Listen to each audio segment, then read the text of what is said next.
जी महानावा अपनी कलामावा से भीम जी महानावा लिखल भारत देशवा के बारे संविधान।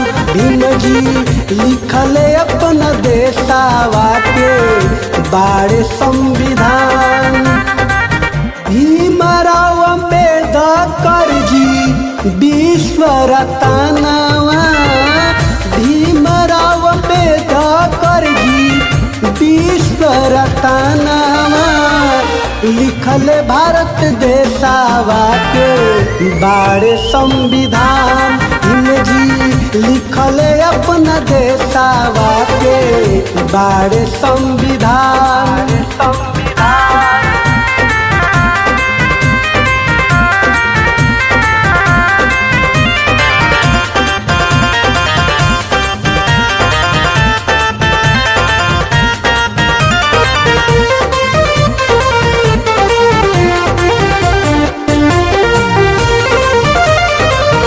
जाति धर्म के लेके होते अत्याचार के बाबा साहेब भीमराव जी अपनी विचार से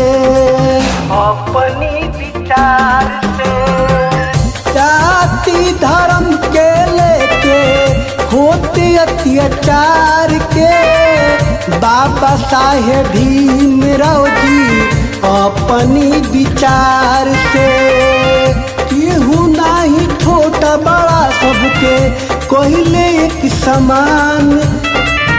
केहू नहीं छोटा बड़ा सबके कहले एक समान। भीम जी लिखल भारत देशवा के बारे संविधान। भीम जी लिखल भारत देशवा के बारे संविधान।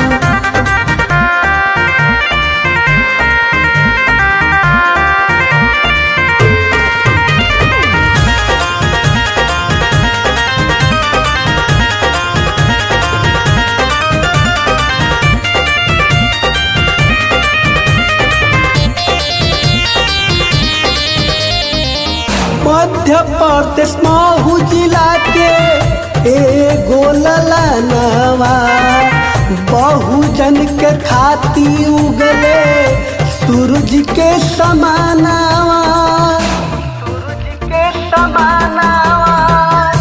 मध्य प्रदेश महू जिला के एगो ललनवा बहुजन के खाती उगले सूरज के समानवा।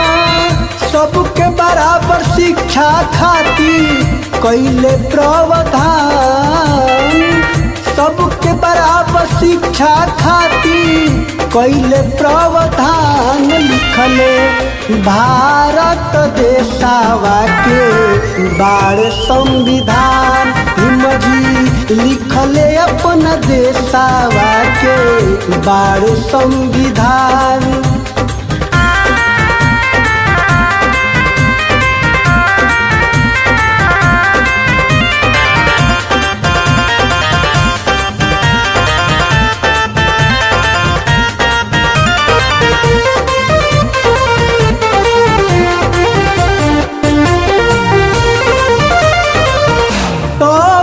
गरीबवन के पियवले अधिकार के कबो नहीं भूली विवेक भीम के उपकार के।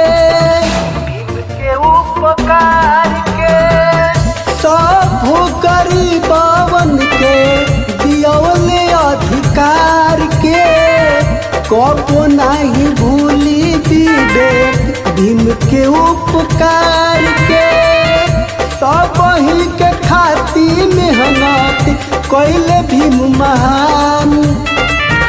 सब ही के खाती मेहनत कैले भीम महान। लिखले भारत देशवा के बारे संविधान। भीम जी लिखले अपना देशवा के बारे संविधान। AJ recording studio Silvassa.